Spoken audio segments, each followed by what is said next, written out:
হাসান শহীদ জোহর Kayah, হুসান শহীদ কারবালা, হায়রে হুসান শহীদ কারবালা।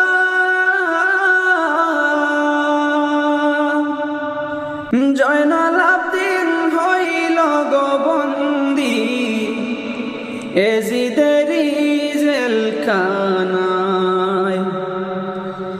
যাও রে গোরা কহিও রে খবর, মাইজে নিমর কান